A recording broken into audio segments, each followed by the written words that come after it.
La... Sí, sí. Dame un minuto.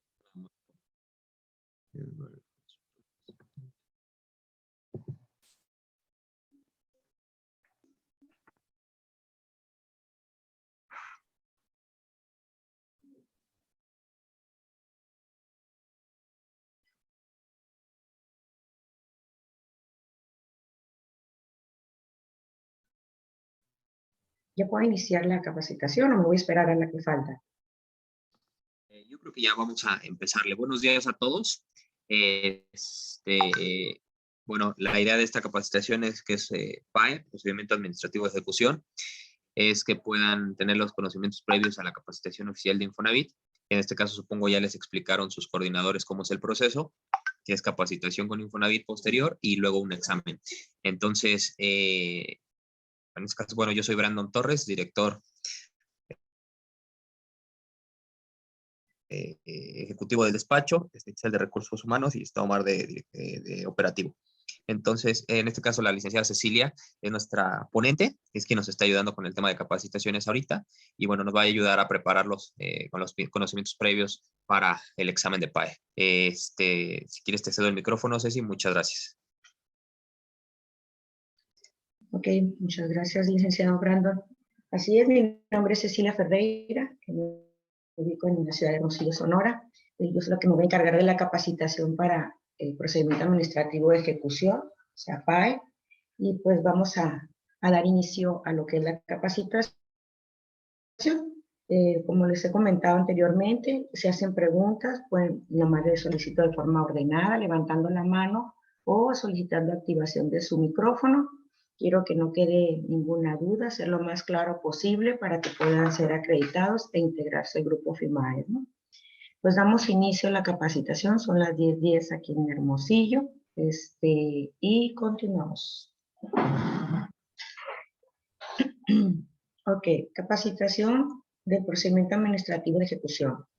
El objetivo es homologar la realización del procedimiento administrativo de ejecución a nivel nacional, estableciendo un método de forma secuencial que indique los pasos que deben seguir los ejecutores para realizar las acciones de cobranza coactiva con las que Infonavit recauda los créditos fiscales. Vamos a decir que es una cobranza coactiva, ¿sí? Es la que permite a la administración tributaria realizar las acciones de cobranza al Código Tributario y sus reglamentos, ¿sí? Eso es la cobranza coactiva.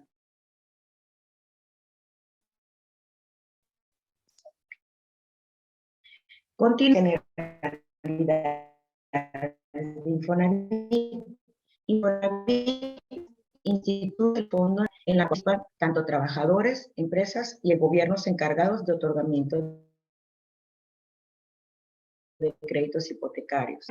Es administrar los recursos del Fondo Nacional de la Vivienda y es un organismo de servicio social con personalidad jurídica y patrimonio propio. También es un organismo autónomo fiscal que cuenta con todas las facultades previstas en la ley y el Código Fiscal de la Federación. Está facultado para poder ejercer acciones en contra de los patrones que incumplan con sus obligaciones de pago, tanto en las aportaciones como en las amortizaciones de seguridad social. Entonces, retomando, el objetivo principal de Infonavit es administrar los recursos del Fondo Nacional de la Vivienda, ¿sí? Y establecer un sistema de financiamiento para la adquisición, construcción, reparación, ampliación y mejoramiento de bienes inmuebles. Ya Infonavit no construye, solamente es otorgamiento de créditos al trabajador en la vivienda que es de su interés. Realizar al Infonavit son las aportaciones de seguridad social, ¿sí? Que son las contribuciones establecidas en materia de seguridad social, que son la aportación y la amortización. La aportación es la cantidad que el patrón aporta y entera al Infonavit de forma bimestral a fin de construir un fondo de ahorro para la vivienda, a razón del 5% sobre el salario diario integrado de todas sus trabajadores. O sea, el patrón da una aportación del 5% del salario diario integrado. Y la amortización es la retención obtenida del salario del trabajador por parte del patrón, ¿sí? Es una obligación del patrón retenerle al trabajador de su salario lo que es por haberle otorgado un crédito, ¿ok? Entonces, lo que es aportación y amortización nos conlleva o nos genera un crédito fiscal. ¿Qué es un crédito fiscal? Son aquellos que tengan derecho a percibir el Estado y sus organismos descentralizados que provengan de contribuciones, que vienen siendo las aportaciones de seguridad social. De existencia de un crédito fiscal da origen a un acto fiscal administrativo. Entonces, ¿qué es un crédito fiscal o cómo se conforma un crédito fiscal? Por aportaciones y amortizaciones.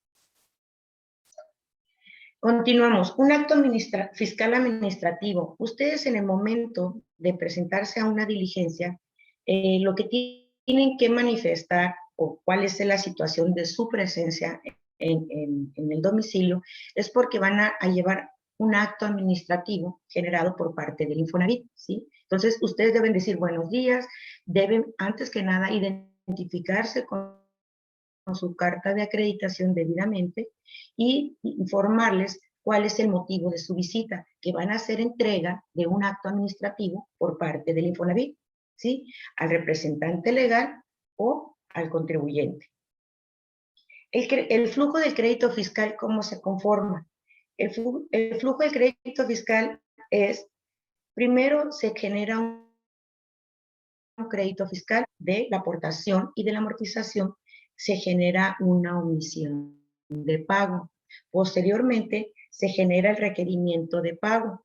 Entonces, nosotros tenemos que ir a las diligencias a notificar ese requerimiento de pago, ¿sí? Posteriormente, después de 30 días, ya sea que no se haya realizado el pago o que no se haya llevado a cabo alguna aclaración de un pago aplicado, entonces ya entra o se procede al PAE, lo que es el procedimiento administrativo de ejecución. Se genera un PAE después de 30 días de haberse notificado. Según el artículo, dice que es de 30 a 45 días para que se pueda generar un PAE.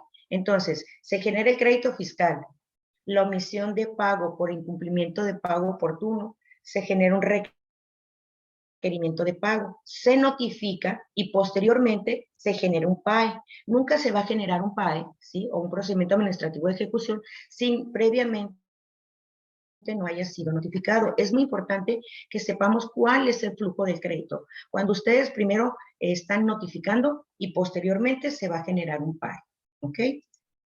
¿Por qué se le da ese tiempo? Porque tienen la opción de realizar el pago o si ya lo realizaron, hacer alguna aclaración. El procedimiento administrativo de ejecución es el medio por el cual la autoridad del cobro forzoso de los créditos fiscales legalmente exigibles por no haber sido cubiertos o garantizados en el plazo señalado por la ley. Infonavit, como autoridad fiscal, podrá habilitar a terceros para realizar los actos fiscales administrativos, que los terceros vendremos siendo los proveedores, ¿sí? Nos faculta para poder realizar nosotros o ustedes en el campo las diligencias y poder retroalimentar esa información de esa omisión de pago.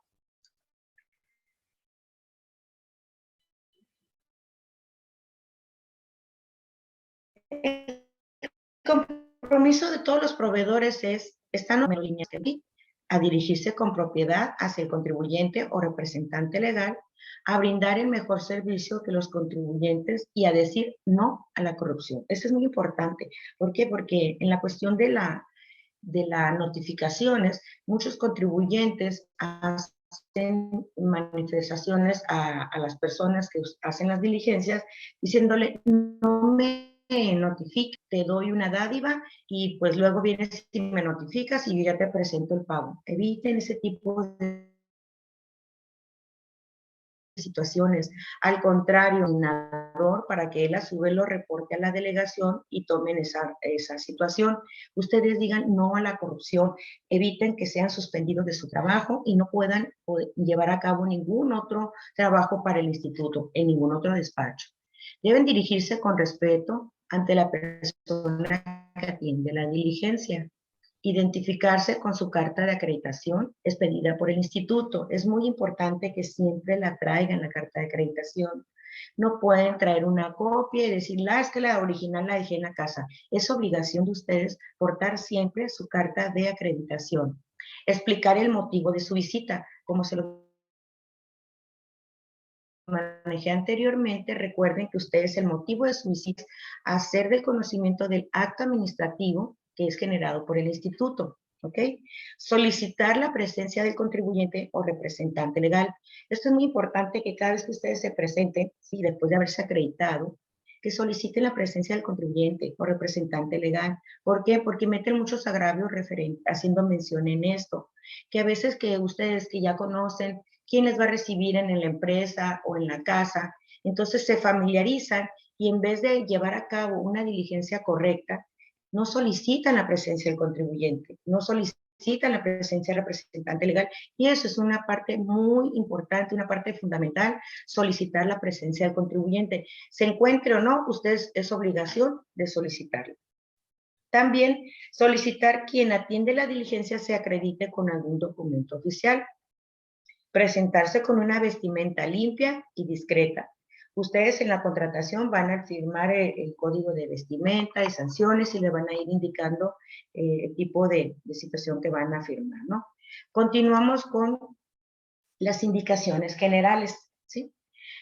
La diligencia trabajadas en los documentos de gestión deben coincidir con las gestiones en la aplicación de notificación en su teléfono móvil. Quiere decir que la información que ustedes plasman en el documento debe de ser la misma que ustedes contesten en el cuestionario del móvil. No tiene que haber ninguna variante sobre todos los estados.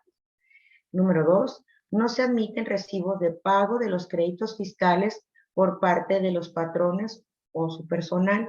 Ustedes no pueden recibir que si, por ejemplo, están en una diligencia y le dicen, yo ya realicé el pago, aquí está el comprobante, o ya metí una aclaración, aquí está el número de aclaración, el folio de aclaración. Ustedes tienen que culminar la diligencia, tienen que terminar la diligencia. Si dejaron un citatorio, al día siguiente presentarse y llevar a cabo la diligencia. Por más que le presenten el recibo de pago, ustedes tendrán que dirigirse a la persona que atiende la diligencia e informarles que tienen que llevar a cabo. No pueden recibir comprobantes de pago y cancelar diligencia o no culminar la diligencia. Es obligación de ustedes. Número 3, deberán portar en original para todas sus diligencias su carta de acreditación vigente. Como se los acabo de mencionar, es importante que siempre presenten su carta de acreditación. Si no cuentan con ella, por ningún motivo podrán realizar una diligencia de notificación.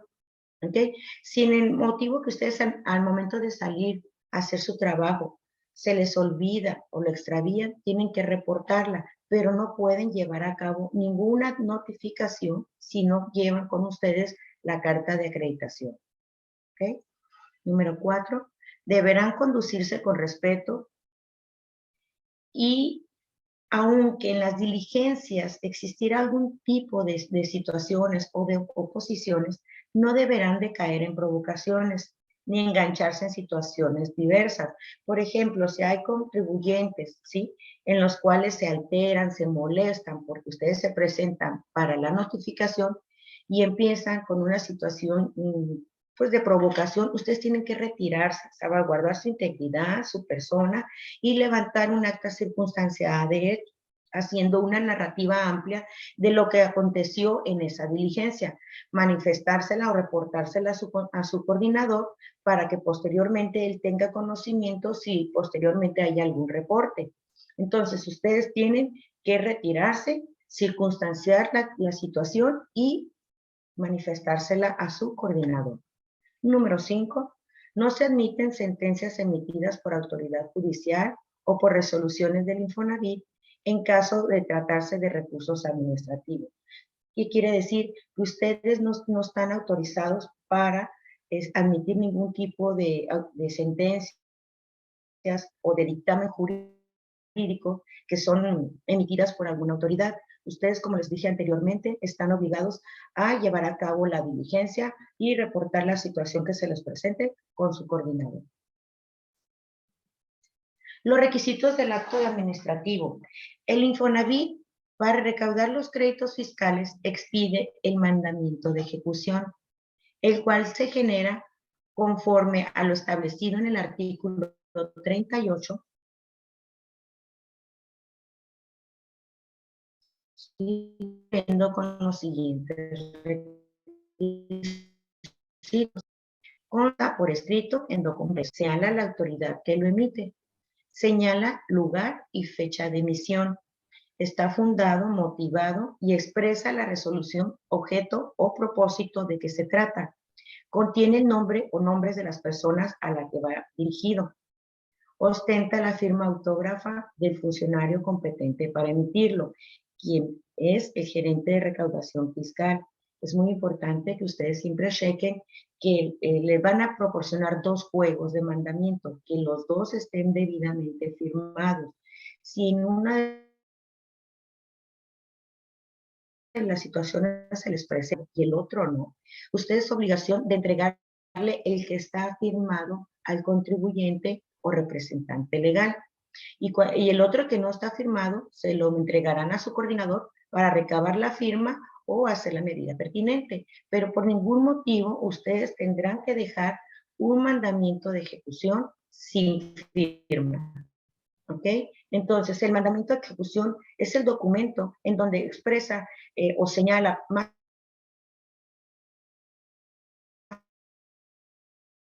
que nada la autoridad que lo emite por la cual ustedes están llevando a cabo ese acto. ¿Ok?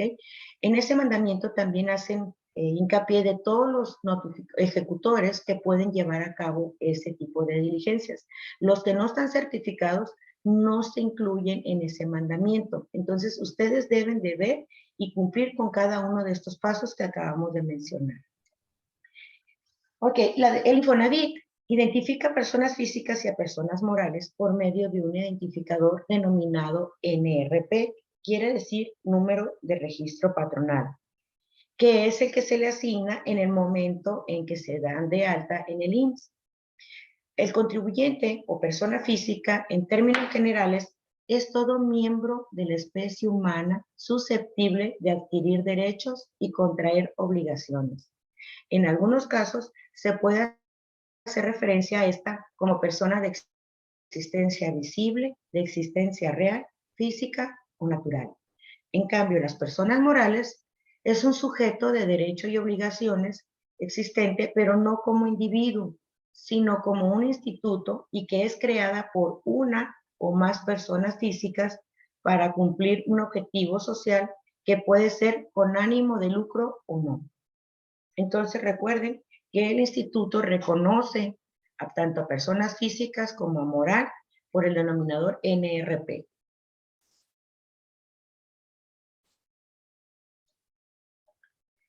Personas que pueden atender la diligencia. Aquí tenemos a contribuyente, representante legal o apoderado. La persona a la que se le debe solicitar su presencia, ¿sí? En caso de no encontrarse en el domicilio fiscal durante la primera visita, se procede a dejar un citatorio con la persona que atiende la diligencia. En el momento que ustedes, vamos a poner, llegan a la diligencia, se identifican y manifiestan cuál es el motivo de su presencia, solicitan posteriormente la presencia del contribuyente o representante legal. En el caso de que no se encontraran en el domicilio fiscal durante la diligencia, procederán ustedes a llevar a cabo un citatorio. ¿Ok? Y en personas diversas como familiares, personas físicas o empleados en personas morales. Entonces, en términos generales, es cualquier persona que se encuentre en el domicilio, siempre y cuando sea mayor de edad y tenga un vínculo con el contribuyente, o al menos que lo conozca. Solo podrán atender las diligencias en la segunda visita y habiendo dejado un citatorio previo. ¿Ok? Quedan excluidas las personas que por accidentes se encuentran en el domicilio, como pueden ser pues, carteros, mensajeros, vendedores de empresas departamentales, etc. Ahí no se puede llevar a cabo ningún tipo de diligencia, ni siquiera dar información. Siempre tienen que posicionarse en el domicilio fiscal, solicitar la presencia del contribuyente o representante legal. En dado caso que no se encuentre, pues proceden a realizar un citatorio. Las formas de identificarse y de acreditarse. La diferencia entre un contribuyente, persona física o moral, es que la persona moral o la persona moral tiene que acreditarse, ¿sí?, como representante legal. Por ejemplo, en contribuyente puede presentar credencial para votar con fotografía, expedida por el INE o el IFE, cédula profesional, pasaporte y cartilla militar. Son las identificaciones oficiales que tiene que presentar la persona física. Y la acreditación en personas morales, aparte de que tiene que presentar la credencial para votar, cédula profesional, pasaporte o cartilla militar, también tiene que acreditarse como representante legal o apoderado. ¿Mediante qué documentos? Mediante un acta constitutiva, un poder notarial y una identificación vigente, como les acabo de mencionar. Recuerden, yo quiero hacer mención aquí que un poder notarial tiene que ser un poder notarial elevado a escritura pública. No puede presentar un poder notarial simple. ¿Por qué? Porque la diferencia de un poder notarial simple son únicos y exclusivos para llevar a cabo un trámite de una persona que está incapacitada. Entonces, no es lo mismo un poder notarial simple a un poder notarial elevado a escritura pública. ¿Por qué? Porque los datos que ustedes van a necesitar, ¿sí?, para poder acreditar como persona moral es el nombre del notario público, el número de la notaría, entidad federativa de la notaría, el número de la escritura o instrumento público, número de libro, folio y volumen. Y eso únicamente se puede encontrar que siempre y cuando el poder notarial esté elevado a escritura pública. Si es poder sencillo, no contienen estos datos. Es por eso la importancia de revisar muy bien cuando les entreguen un... Y siempre en todas las diligencias tendrán que poner la media afiliación de la persona que atiende la diligencia. Los documentos para identificarse. Manejamos 3 tipos de documentos. Como lo ven ustedes en pantalla, son el tipo A, B, C y el tipo D.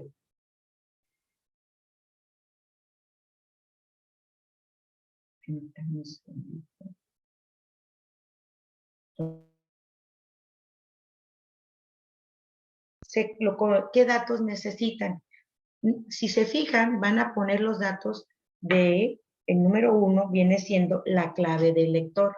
La clave del lector son 18 dígitos y son alfanuméricos. Posteriormente pondrán el número de emisión, que son 2 dígitos y siempre serán numéricos. Y por el lado de atrás, ¿sí?, solicitarán o pondrán el número vertical. El número vertical consta de 13 dígitos, ¿ok? Entonces va a ser la clave de lector, 18 dígitos, número de emisión, 2 dígitos, y el número vertical, o OCR, que son de 13 dígitos. Esos son en los tipos A, B o C. Y en el tipo D, utilizarán el código de identificación de la credencial. Si se fijan, por la parte de atrás viene la palabra IDMEX. Posteriormente podrán los 10 dígitos. Después de la palabra IDMEX, pondrán ustedes los 10 dígitos y seguido del número OCR, que están separados por unas flechitas, unos puntitos que están ahí, y pondrán los 3 dígitos posteriores, que son los OCR, o el número vertical que utilizamos en los otros tipos. Entonces, en el tipo D, vuelvo a repetir, después de la palabra IDMEX, ¿sí?, podrán poner los 10 dígitos, ¿sí?, luego una separación y el número OCR, que consta de 13 dígitos. Esos son los datos que ustedes tendrán que plasmar en su documento. ¿Alguna pregunta hasta aquí que no les haya quedado claro en alguna forma de identificación o de acreditación? Ok. Continuamos. Aquí lo que vamos a manejar son los lugares, días y horas hábiles para la práctica de la diligencia. Nosotros tenemos que realizar en el horario de 7:30 de la mañana a 18 horas o 6 de la tarde, formato 24 horas. ¿Por qué? Porque es la única horario en los que ustedes podrán llevar a cabo sus diligencias y de lunes a viernes. Si por algún motivo ustedes se presentan a una diligencia y manifiestan que se abre o apertura a partir de las 7 de la tarde, ustedes manifestarán al coordinador para que él a su vez le pida autorización a la delegación para pudiera habilitarse horas inhábiles y poder llevar a cabo una diligencia. Ustedes por ningún motivo podrán llevar a cabo una diligencia después de las 18 horas o 6 de la tarde, ¿sí? Entonces, lo correcto es levantar un acta circunstanciada, informarle a su coordinador y él a su vez solicitará a la autoridad fiscal si se debe de, habilitar horas inhábiles. Los estatus fiscales de PAE. Los estatus fiscales, como ustedes están visualizando, los primeros 12 son los que normalmente ustedes van a manejar. Los que están del 13 al 17 son los que están directamente en plataforma, los que van a manejar el coordinador, ¿sí? Vamos a ir viendo cada uno de los estatus para ir informándole cómo se deben de presentar, qué documentos deben de manejar y cuándo se maneja ese estatus. En el caso de citatorio, es número 1, cuando ustedes se presentan en la diligencia y no encuentran al contribuyente o representante legal previamente solicitada su presencia y la persona que les atiende se identifica y manifiesta que no se encuentran por el momento, entonces ustedes proceden a levantar un citatorio. Llevan a cabo su citatorio, entregan copia del citatorio, pero ustedes posteriormente también tienen que realizar su acta circunstanciada, la 201, ¿ok? Entonces, nomás al contribuyente o a la persona, perdón, o a la persona que está atendiendo la diligencia, le tendrán que entregar copia del citatorio. No pueden entregar actas circunstanciadas en ninguna diligencia, ¿ok? Número 2, al día siguiente, no, este es el diligenciado. En el punto número 2 es cuando ustedes se presentan a la diligencia, solicitan la presencia del contribuyente o representante legal y en ese momento son atendidos por ellos, debidamente acreditado el representante legal e identificándose y el contribuyente también. Ustedes llevan a cabo la diligencia en primera visita, ¿sí? Levantan toda su información y le entregan a la persona que atiende la diligencia. En este caso, tiene que ser el contribuyente o representante legal, ¿sí? Si ellos no presentan una identificación o no se acreditan como representante legal, tendrán que dejar ustedes un citatorio. Recuérdenlo muy bien. No consta para que ellos lo manifiesten, sino también lo tienen que comprobar mediante un documento oficial. Si lo comprueban y es viable, entonces se lleva a cabo la diligencia en primera. Número 3, diligenciado con citatorio. Como su nombre lo dice. Permítame, Denise. Adelante. Sí, una pregunta. En el diligenciado, cuando se solicita el representante legal, ¿qué se le entrega, perdón? Al representante legal y al contribuyente, tanto al representante legal como al contribuyente, les van a entregar lo que es el requerimiento de pago, embargo y el mandamiento de ejecución. Ok, muchas gracias. Para servirles. Recuerden que es diligenciado en primera. Creo que el día jueves y viernes se vamos a enfocar al llenado de los documentos y voy a hacer también otra vez recapitular la situación de qué documentos se tienen que entregar. Recordamos, en el primero, citatorio, se tiene que entregar copia del citatorio no más. En el diligenciado tienen que entregar Copia, en todos son copias. Requerimiento de pago, de embargo y mandamiento de ejecución. Por ningún motivo también aquí levantan acta circunstanciada, pero no tienen que entregar copia de acta circunstanciada. No se realiza acta circunstanciada con copia. Eso es la única, nomás el acta circunstanciada, nomás es para la delegación, ¿ok? Entonces, diligenciado concitatorio. Pues como su nombre lo dice, ustedes se presentan al día siguiente después de que hayan dejado el citatorio. Tiene que ser a la hora exacta, de preferencia 5 o 10 minutos antes para que cualquier situación que se les pueda presentar tengan manera de resolver, pero deben de estar a la hora del citatorio. ¿Ok? Ya cuando se presentan a la diligencia, ustedes posteriormente con la persona que atiende la diligencia, en determinado momento que no, ni el representante legal, pero ya tienen un citatorio previo, ustedes podrán llevar a cabo la diligencia con quien atienda en ese momento. Y si no se identifica, no hay ningún problema. Ustedes pueden llevar a cabo la diligencia aunque la persona que la atienda no se identifique. ¿Por qué? Porque ustedes ya tienen un citatorio previo. ¿Okay? Que quede claro, si la persona que atiende la diligencia en ese momento no tiene ninguna identificación, ustedes ya tienen un citatorio, podrán llevar a cabo su diligencia. Y recuerden de siempre plasmar la media afiliación lo más amplio posible. ¿Ok? Número 4, dice diligenciado por instructivo. Si se fijan, tiene una rayita en rojo. Ya está derogado. La única forma que van a poder llevar a cabo el instructivo es en un citatorio. Cuando, por ejemplo, se presenten a una diligencia en el domicilio correcto, sale una persona, ustedes le dan la información de cuál es el motivo de la diligencia, y si la persona en ese momento empieza, no, yo no soy autorizada, yo no te voy a recibir nada, hazle como quiera, bueno, evasiva completamente, entonces ustedes proceden a llevar a cabo un citatorio con instructivo. Recuerden muy bien, no más el citatorio, no pueden llevar a cabo la diligencia por instructivo, ya está derogado, ya no se permite. ¿Ok? Entonces, ¿qué procede? A dejar un citatorio por instructivo cuando la persona se niega a recibir el documento, a firmar o cualquier oposición o negativa que haya en la diligencia, ustedes empiezan a llenar su citatorio por instructivo. Lo pegan en un lugar visible, le toman la fotografía y continúan con su labor. ¿Ok?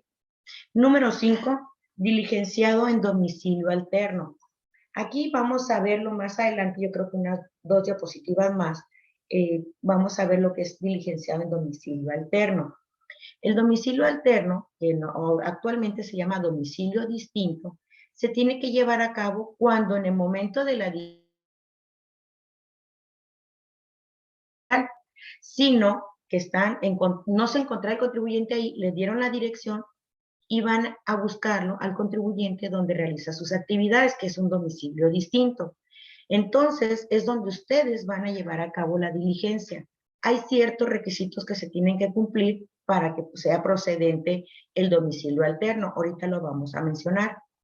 Pero cuando ustedes manejen un domicilio diferente al domicilio que está en el mandamiento o en el requerimiento, ustedes, por más que lo diligencien en primera, no podrán poner diligenciado, tendrá que ser diligenciado en domicilio alterno. ¿Por qué? Porque no lo están llevando a cabo en el domicilio fiscal. Por ende, tendría que ser diligenciado en domicilio alterno. ¿Ok? Número 6, cambio de denominación o razón social.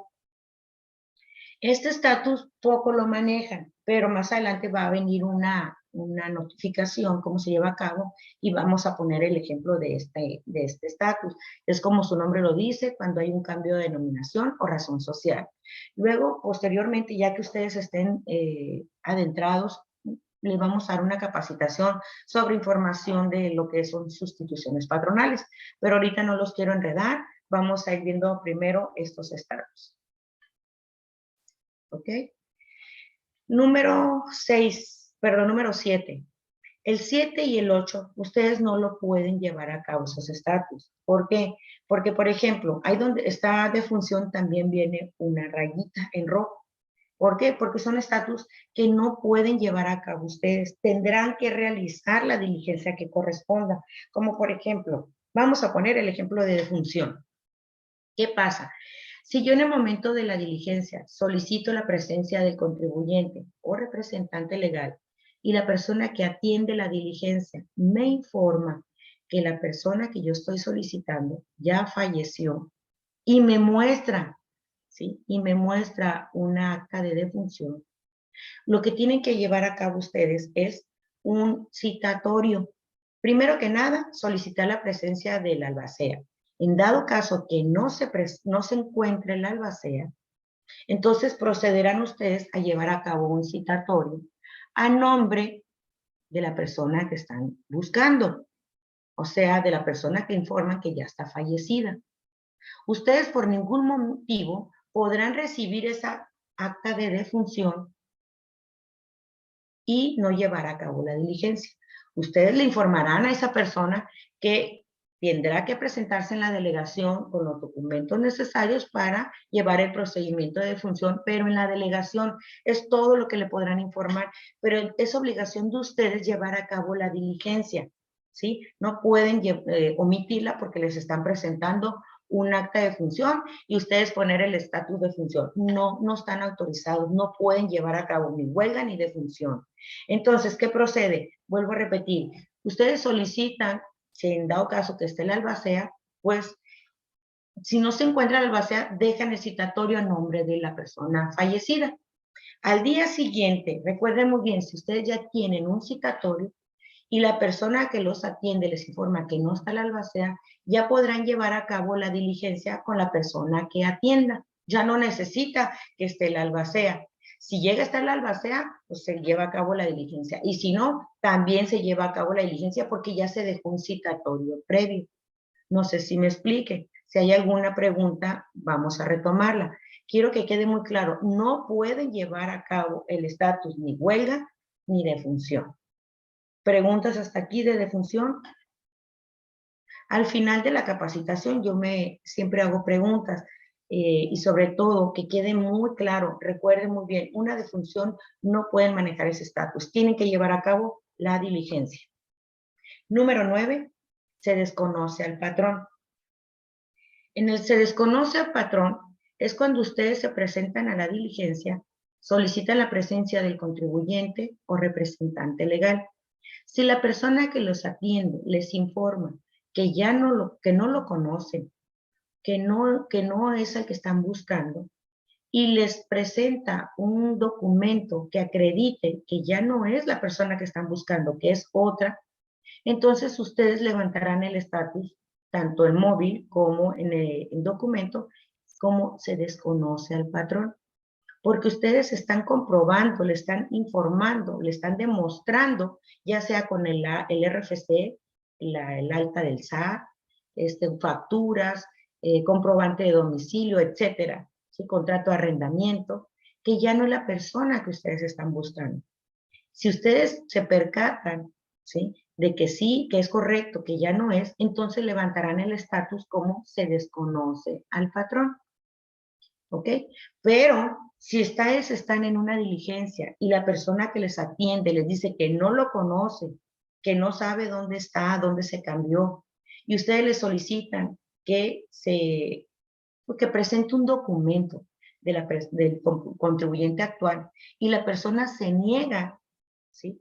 La persona que atiende la diligencia se niega a presentarles algún documento, es obligación de ustedes llevar a cabo un citatorio. Pero como ya se está negando a presentar el documento, ¿qué tendrían que llevar a cabo? Un citatorio por instructivo. ¿Por qué? Porque de ninguna forma ella les va a recibir. Puede ser que se dé la situación que les reciba, que no creo, pero es más fácil que levanten un citatorio por instructivo. ¿Por qué? Porque no lo están comprobando que no es la persona que ustedes están buscando. Si no se lo comprueban, es obligación de ustedes llevar a cabo la diligencia con un vecino o levantando un citatorio por instructivo. dependiendo de lo que se les presente en el campo, en el momento de la diligencia. Pero es obligación de ustedes levantar un citatorio, siempre y cuando no les comprueben que es la persona que se le está buscando. ¿Ok? Número 10, domicilio temporalmente cerrado. En este tipo de estatus es cuando ustedes se presentan en la diligencia, solicitan la presencia del contribuyente o representante legal y ven que tocan en repetidas ocasiones y ven que está pues, cerrado, pero se percatan que tienen toda la infraestructura completa, que tienen maquinarias o que está, o si es persona física, que está la casa amueblada. Entonces, buscarán a un vecino para corroborar la información y ese vecino les informa que sí vive la persona que están buscando, pero que por el momento no se encuentran. Entonces, ustedes proceden a manejar el estatus temporalmente cerrado. O, por ejemplo, cuando ustedes se presentan en empresas que manejan por temporadas, ¿sí? Por ejemplo, aquí en Sonora se maneja mucho el cultivo de camarón, ¿sí? Entonces, hay temporadas que las cooperativas cierran o están en veda. Entonces, si en ese momento de veda yo me presento a llevar a cabo una diligencia, por ende voy a manejar el estatus que está temporalmente cerrado. O las escuelas, cuando ustedes se presentan en una escuela, es que están en periodo vacacional de diciembre, Semana Santa, etcétera. Entonces, es una empresa temporalmente cerrada. No está baja fiscalmente, pero está por lo pronto cerrado por cuestiones de vacaciones o de veda o dependiendo la situación que es la que se les presente. Pero es cuando ustedes deben de poner temporalmente cerrado, que por el momento se encuentra cerrado, ¿ok? Número 11, domicilio desocupado. El domicilio desocupado es cuando ustedes se presentan en la diligencia y corroboren que sea desocupado, como su palabra lo indica, por favor, compañeras. ¿Por qué? Porque si vamos a una empresa y vemos que sí hay maquinaria, pero no hay nadie, y van con los vecinos y le dicen, no, tienen mucho tiempo que ya no vienen, pues a veces utilizan el temporalmente cerrado y es incorrecto, ¿sí?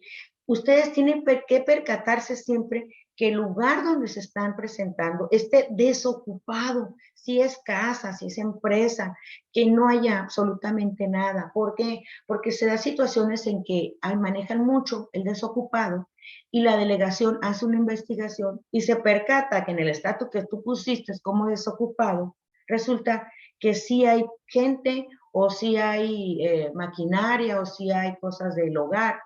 Entonces ya no procede ese estatus. Ustedes tienen fe y el trabajo que tienen que llevar a cabo es de que se percaten de que ese domicilio cumple la característica de desocupado. Entonces, cuando procede el estatus, ¿ok? Por último, el domicilio inexistente. ¿Cuánto procede el domicilio inexistente? Cuando ustedes llevan un documento y se percatan que la información que viene plasmada en el documento es incompleta y no pueden ubicarse en el domicilio, entonces ustedes levantan el estatus de inexistente. Puede haber estatus inexistente porque no tiene la calle principal, porque no tiene la nomenclatura, no tendrá la colonia, etcétera. Cualquier dato que les falte o que ustedes no tengan información completa para poder llevar a cabo esa diligencia, manejarán el estatus como domicilio inexistente. ¿Ok? Entonces, son muy claros los estatus que van a manejar.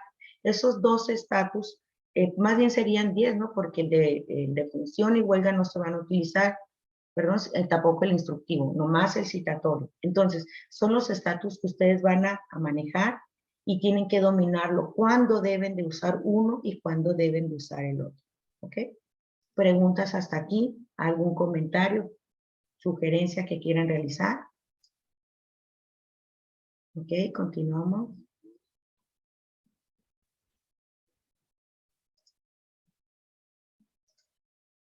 Los directamente en plataforma, perdón, son los estatus, como en el punto número 13, que son documentos robados y actas MP, dice. Esos son los estatus que maneja el coordinador en determinado momento que algún compañero o alguno de ustedes se presente una situación que se le hayan robado los documentos inmediatamente tendrán que manifestárselo a su coordinador para que él a su vez haga la diligencia pertinente, como presentarse ante el Ministerio Público, llevar a cabo todo un procedimiento, y esos estatus él los tendrá que manejar. Fuera de jurisdicción, también es un estatus que maneja el coordinador. Error datos patrón. El error datos patrón lo podrán manejar ustedes siempre y cuando se lo consulten al coordinador. ¿Cuándo se podría dar el caso en que utilicen error datos patrón? Cuando en el momento de que ustedes dejaron un citatorio, al día siguiente se presentan a la diligencia y hay una negativa o no recibe nadie, buscan a un vecino y tampoco pueden llevar a cabo la diligencia. O sea, no pueden llevar a cabo de ninguna forma esa diligencia. Entonces se comunicarán con el coordinador y manifestarán que llevarán a cabo esa diligencia como error datos patrón. ¿Por qué? Porque ese estatus no se paga. No se le paga a la empresa, por eso tratamos de una forma u otra en los coordinadores tener la capacidad de cómo resolver esa situación o cómo poder llevar a cabo esa diligencia para evitar error datos patrón y que no se les pague tanto a la empresa como a ustedes. Entonces, siempre consúltenlo con su coordinador en determinado momento que no esté presente o no esté en el momento, cualquier cosa, estoy para servirles también para guiarlos con los estatus. Yo soy la que me voy a encargar de revisar el trabajo que realizan en el campo, toda la calidad de trabajo. Si tienen alguna duda, con mucho gusto se las puedo contestar o los puedo apoyar, ¿ok? Más adelante les daré toda mi información personal para que puedan dirigirse conmigo cuando tengan alguna situación que se les presente. Pero lo correcto es que ustedes se dirijan directamente con su coordinador. En dado caso que no pueda, no esté por el momento, ya sea con su servidora o con su director operativo. Número 16, estados de emergencia.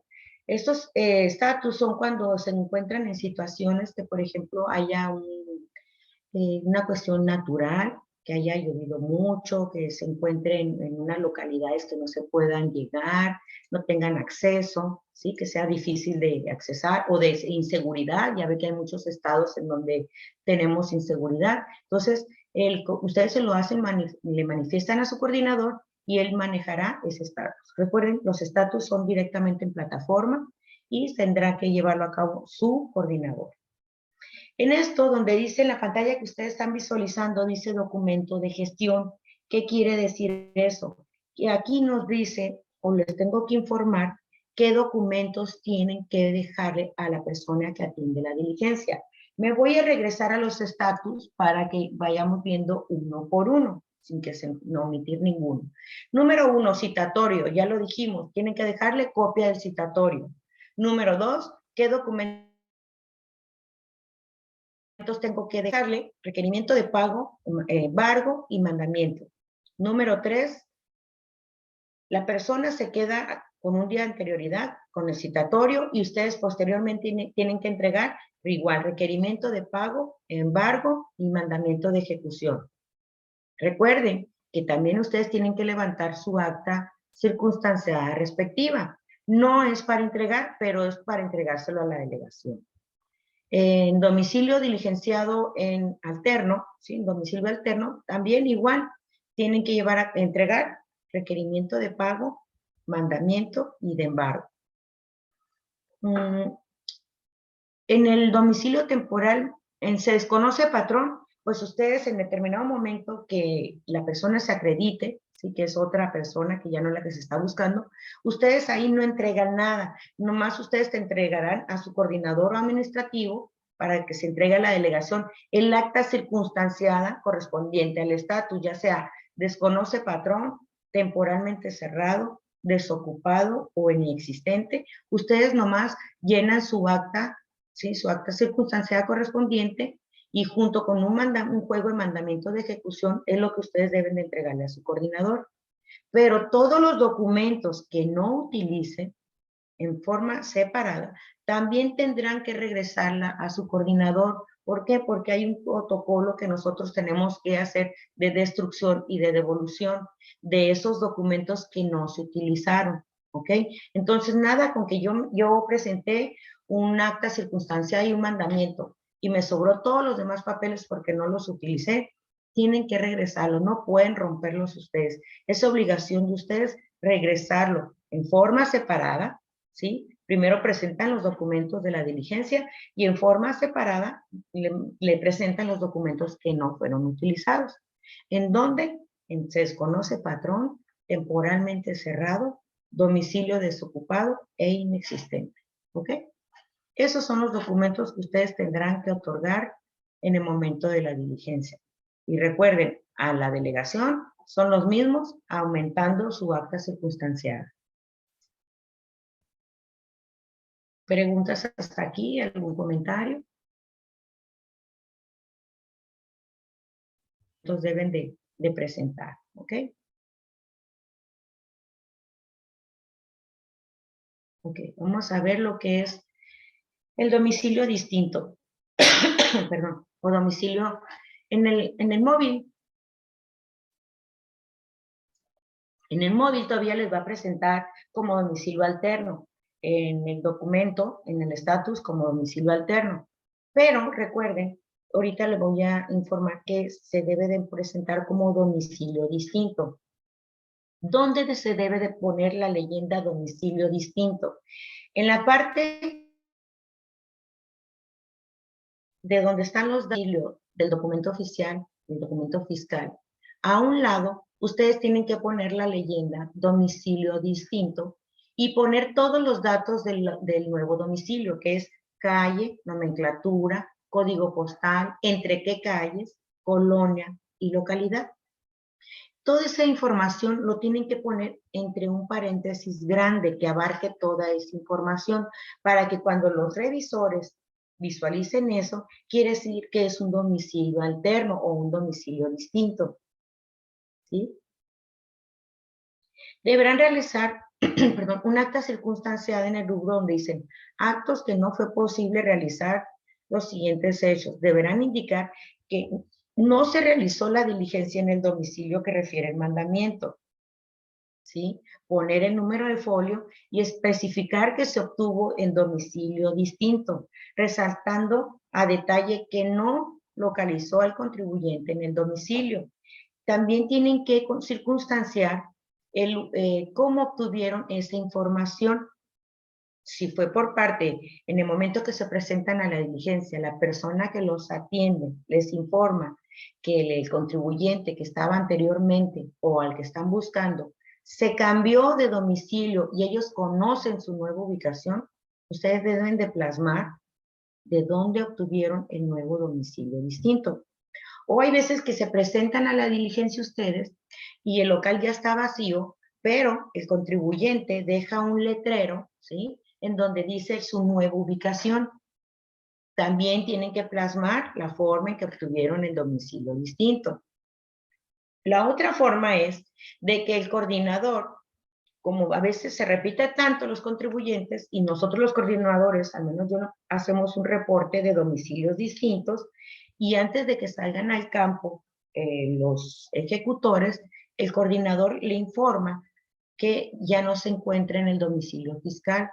Te va a decir, a ver tú, Cecilia, vas a ir a la panadería Blanquita, pero ya no está en el domicilio fiscal. Te vas a ir al domicilio distinto, el cual no ha cambiado en el mandamiento, pero la actividad del contribuyente se realiza en tal domicilio.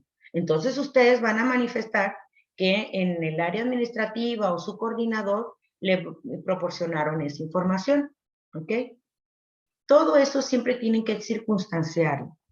También ponen en el documento que es una diligencia en domicilio alterno. Recuerden, no por el hecho que haya sido diligenciado, vayan a poner el estatus diligenciado y en el primero que yo visualizo, que tiene entre paréntesis el letrero que dice domicilio distinto. Entonces, no me va a coincidir los datos que ustedes están plasmando en el papel de domicilio distinto y que yo veo el estatus y dice diligenciado.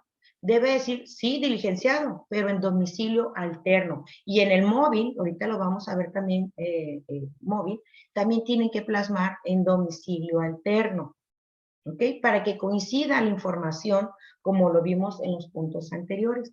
Debe de coincidir la información en el documento como en el móvil, ¿ok?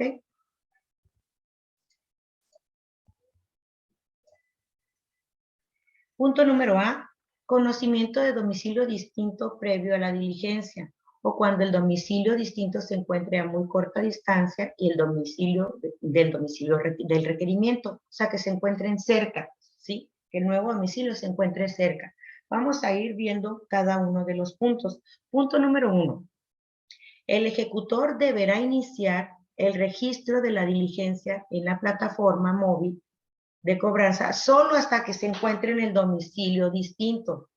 Tomar la fotografía correspondiente del inmueble, capturar la información que resulte de la diligencia hasta obtener el estatus en la aplicación. ¿Qué quiere decir eso? Es muy importante que ustedes no activen su móvil o no activen el folio hasta que no se den o cercioren en dónde van a localizar al contribuyente. Si están en la diligencia, en el domicilio fiscal, y les informa que se cambió a unos locales, a una cuadra de ahí, ustedes se posicionan en el domicilio distinto, ¿sí? Pero si abrieron el móvil en el primer domicilio y no lo actualizaron, entonces va a venir arrastrando la ubicación diferente. Y como les digo, me voy a encargar yo de revisarles en el campo la ubicación. Si no me corresponden las coordenadas y la localización del celular o donde ustedes toman la fotografía no me corresponde con el domicilio que ustedes están reportando, pues me voy a pensar que están haciendo malas prácticas. ¿Cómo cómo se van a proteger ustedes? Haciendo una buena circunstanciación o plasmando que es domicilio distinto, ¿sí? Entonces, ustedes tienen que abrir su teléfono móvil hasta el momento en donde se vaya a llevar a cabo la diligencia, ya sea en el domicilio fiscal o en el domicilio distinto, ¿ok? No vengan arrastrando la dirección con anterioridad de donde lo abrieron. Número 2, la diligencia solo se podrá realizar con el contribuyente o representante legal. Este es el punto fundamental, ¿sí? Para que ustedes puedan llevar a cabo una diligencia en domicilio distinto. ¿Qué quiere decir eso? Si yo me presento en el domicilio fiscal y la persona que me atiende me dice que se cambió de domicilio y me da la nueva dirección, entonces yo me constituyo en el nuevo domicilio. Solicito la presencia del contribuyente o representante legal, pero no se encuentran por X situación. Entonces, ustedes no podrán llevar a cabo por ningún motivo dejar un citatorio. Para poder hacer uso del domicilio distinto, recuerden, el punto principal es que se encuentre el contribuyente o representante legal y se lleve a cabo la diligencia en primera. Si en determinado momento se llegasen a encontrar el contribuyente o representante legal y no se identifican o no lo acreditan, aunque sean las personas que se están solicitando, no podrán dejar citatorio. Tendrán que regresarse al domicilio fiscal, al domicilio inicial, y levantar el estatus correspondiente. No sé si se quedó claro. Si no cumple con el objetivo de que esté el contribuyente o representante legal, no podrán dejar citatorio, aunque sean ellos a los que se le están solicitando. Tendrán que regresarse al domicilio fiscal inicial y ahí realizar la diligencia correspondiente. ¿Ok? Es muy importante. No se puede llevar a cabo un domicilio distinto con citatorio. Número 3.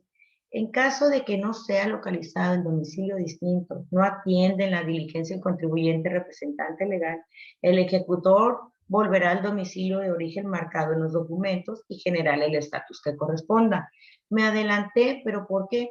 Porque es muy importante hacer énfasis en que ustedes no pueden llevar a cabo un domicilio distinto si no cumplen con este punto. Y entonces, ¿cuál es lo que tienen que hacer? Regresarse al domicilio de origen y llevar a cabo el estatus que le corresponda. ¿Ok? Continuamos. Con el punto número B dice, obtención de domicilio alterno en primera visita cuando el domicilio distinto se encuentra muy lejos del domicilio original. ¿Qué pasa ahí? En determinado momento que el ejecutor acuda a la primera visita, yo tenga un domicilio distinto, pero que le sea imposible visitar debido a la distancia, pero obvio que se encuentra dentro de la jurisdicción, deberá llenar el acta circunstanciada y dejar el estatus abierto en plataforma, ya que en conjunto con su coordinador planear una visita o transferírsela a otro ejecutor que le quede más cerca, no sé, a una localidad más cerca, entonces se podrá llevar a cabo, ¿sí?, en domicilio alterno o domicilio distinto. Pero recuerden, aunque se cumpla tiene que ser contribuyente y representante legal que atienda en el momento. Si no, tendrán que regresar al domicilio de origen y llevar a cabo el estatus en plataforma y en su documento. No importa que esté lejos, se podrá cambiar, se le podrá asignar a otro ejecutor que le quede más cerca, no sé, pero ustedes tendrán que llevar a cabo la diligencia que le corresponda si no se cumple con el primer requisito. ¿Ok? Número 3, en caso de que no sea localizado en domicilio distinto, igual como lo dijimos, no se atende la diligencia contribuyente o representante legal, el ejecutor deberá volver al domicilio de origen y llevar a cabo el estatus que le corresponda. Entonces, quiero que quede muy claro. Primero, ya están en el domicilio y se lleva a cabo la diligencia. ¿Por qué? Porque encontraron al contribuyente, les recibió. Tienen que poner en el documento el nuevo domicilio, poner la leyenda, domicilio distinto, poner el nombre del domicilio distinto, que es calle, número, todo, etcétera. Lo abren y cierran entre paréntesis esos datos.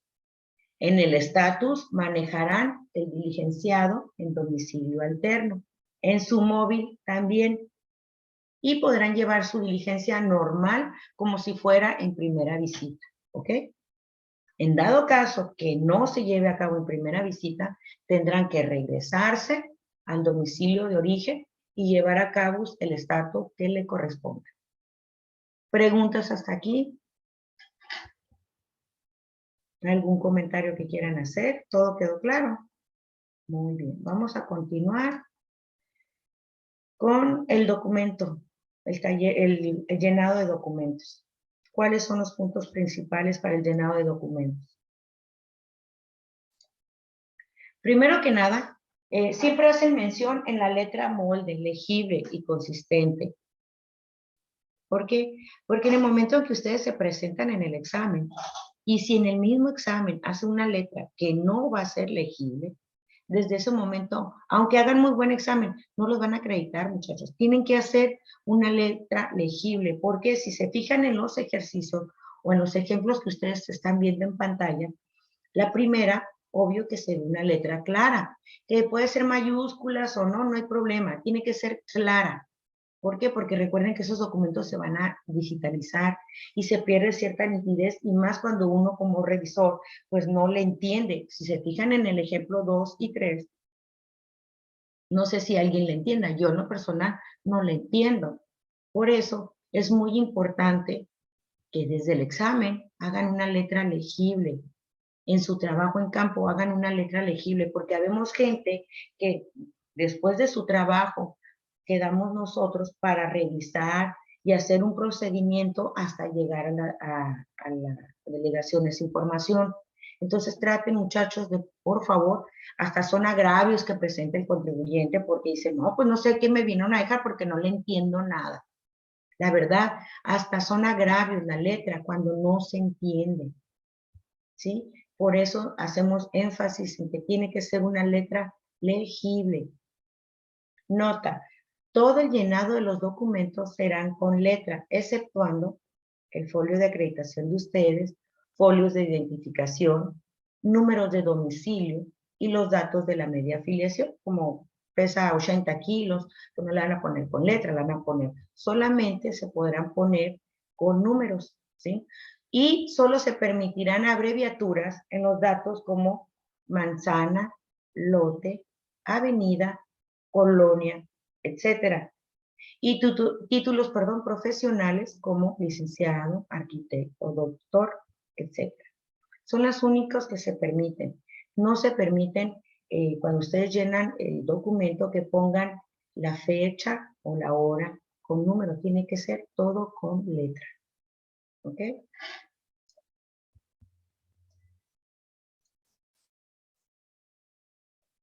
Ok, continuamos con lo que es testar y fe de ratas.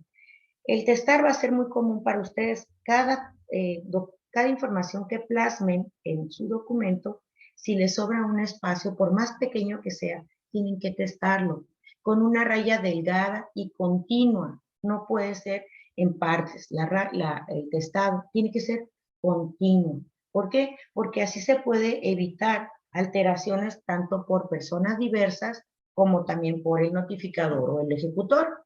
Entonces, es muy importante que si ponen Hermosillo, Sonora, y me sobró un espacio, debo de testar todo lo que ustedes vayan escribiendo y les sobra espacio. Están obligados a testar para evitar alteraciones, ¿sí? de la notificación. Recuerden que siempre va a ser lo mismo que entreguen en original, tiene que estar en su copia. No puede haber ninguna diferencia en el documento. ¿Ok? Y para evitar eso, pues si quedan espacios en blanco, pues hay que testar. Ahora, vamos a ver lo que es un fe de ratas. Dice que es un error cometido, ¿sí?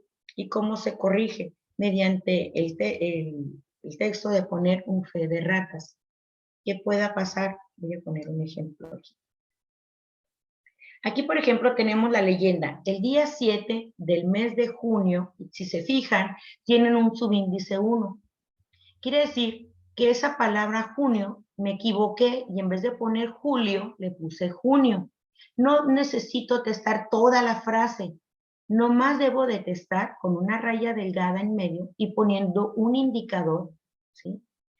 Para saber yo que es en el fe de ratas número 1, me equivoqué en el mes. Porque si yo tengo 3 fe de ratas, en una me equivoqué en el mes, en el otro me equivoqué el número de folio, y en la número 3 me equivoqué en el nombre de la persona, ¿sí? Entonces son 3 fe de ratas. A cada uno le debo de poner un número o una letra. Y a todos les tengo que poner una rayita en medio. Y poner en la parte de abajo, o buscar la manera en un espacio en blanco, poner la leyenda. Fe de ratas, y entre paréntesis, el número que le corresponda a la corrección. Por ejemplo, ahí dice mes de junio, número 1. Entonces yo voy a poner fe de ratas, entre paréntesis, el 1, y voy a poner, dice junio. Debe decir julio. ¿Qué quiero decir? Que dice y la palabra errónea. Y debe decir y plasmar la palabra que es la correcta. ¿Ok? Posteriormente, debo de firmar el fe de ratas y solicitarle a la persona, ¿ok?, que está atendiendo la diligencia, que firme, porque ustedes están corrigiendo un error. Si la persona no quiere o no es de su interés firmar, no hay ningún problema. La firma de ustedes sí deben de estar, pero van a poner ustedes una narrativa ahí o una pequeña circunstanciación. Recuerden que tienen papel calcante y van a poner se negó a firmar o no quiso firmar. Ya con eso ustedes se respaldan de que fue enterado de ese error, pero no fue su deseo firmar o no quiso firmar. Si ustedes hacen 3 fe de ratas, como les mencioné, no necesitan una firma por cada una. Con una firma que realicen en un fe de ratas, siempre y cuando estén en el mismo espacio, es más que suficiente. No necesitan una firma por cada fe de rata que hagan. Traten en lo posible de evitarla, pero suele pasar, como por ejemplo, hay veces que estamos escribiendo y no nos percatamos que la pluma se escurre, ¿sí? Entonces nos mancha el documento.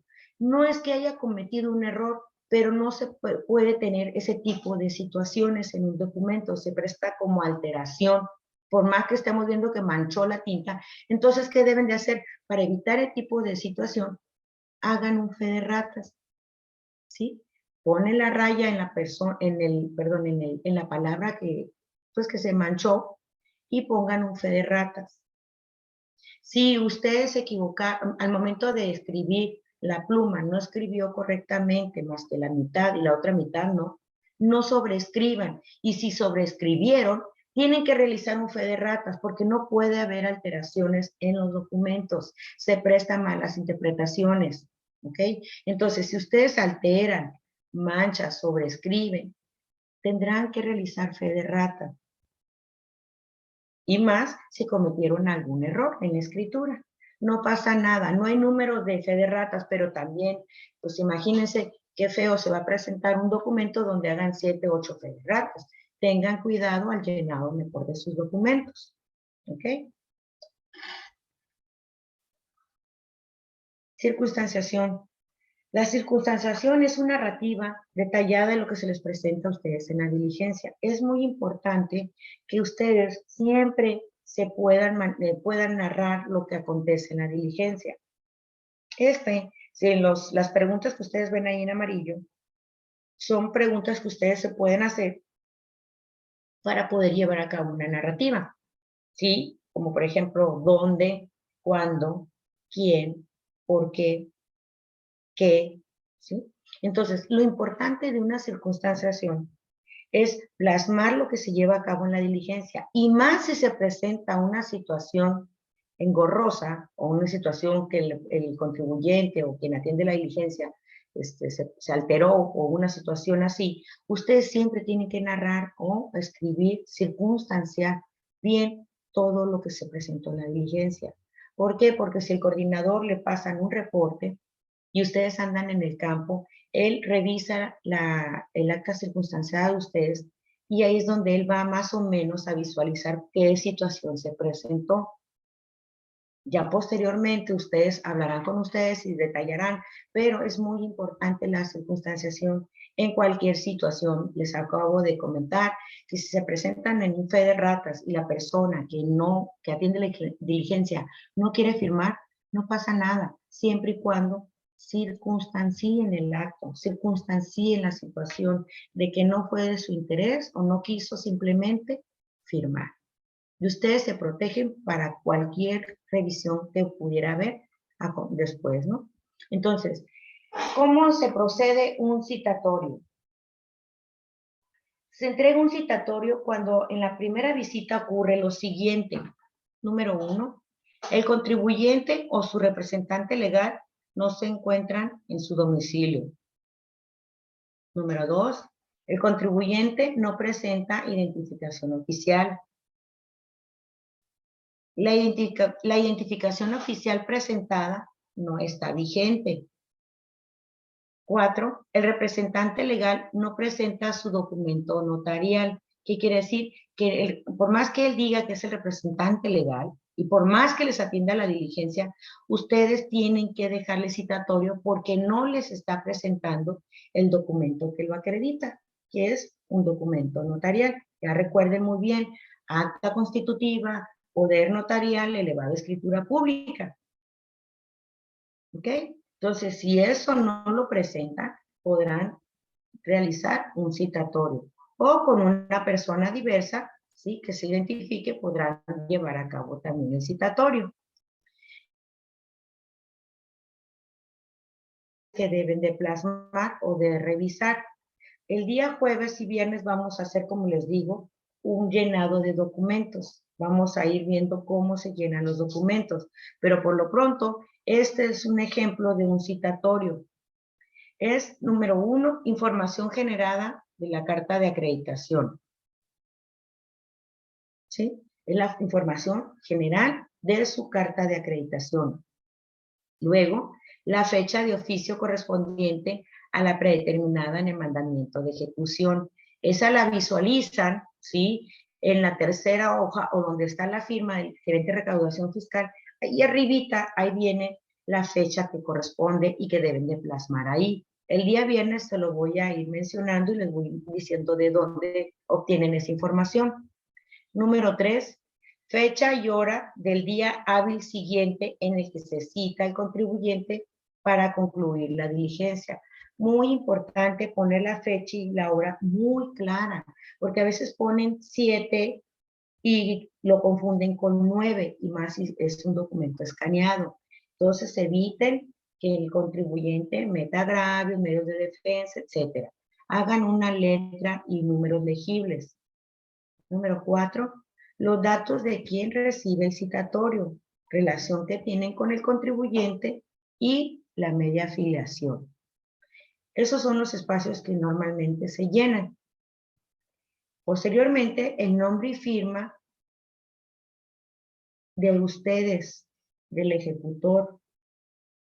¿Por qué? Porque a veces dicen, ay, no le hace, ¿cómo se me va a olvidar firmar o poner mi nombre? Sí, compañeros, a veces es algo tan sencillo para ustedes que creen tan imposible, pero es muy posible y muy seguido de que ustedes se confían y no plasman ni su firma, o la firma y el nombre no, o viceversa, o ninguna de las dos. Entonces es de suma importancia que antes de entregar los documentos a su coordinador, revisen minuciosamente, ¿sí?, que estén completos sus documentos, que esté plasmada su nombre y firma.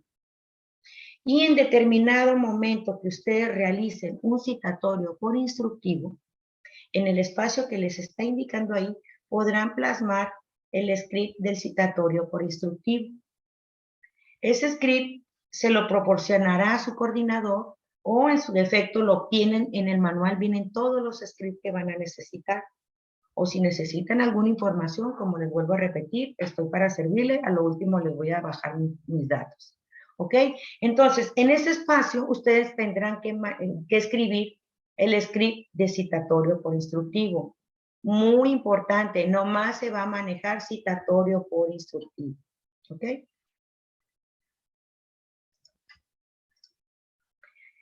Acta circunstanciada. ¿Cuándo se utiliza? Ya se los he venido comentando. En todas las diligencias para el llenado de la... en todas las diligencias se van a utilizar las actas circunstanciadas. ¿Qué van a utilizar? Media afiliación, características del domicilio, circunstancias de particulares de cada diligencia, o sea, la narrativa de lo que se presentó. ¿Por qué? Porque respalda nuestro trabajo durante la diligencia. Recuerden, muy importante, no se deja copia. Es únicamente para la delegación. ¿Ok? Entonces, el acta circunstanciada se va a llevar a cabo en todas las diligencias, pero no más para la delegación. No se puede entregar copia de ese documento.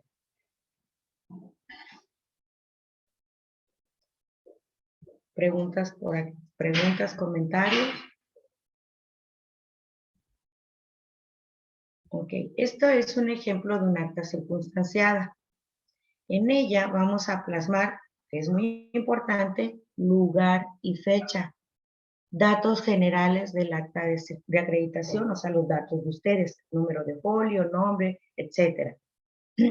Y si se fijan, en el tercer punto, hay muchas líneas en donde ustedes van a circunstanciar, ¿sí?, hacer una circunstanciación completa y objetiva de lo que se está llevando a cabo en la diligencia.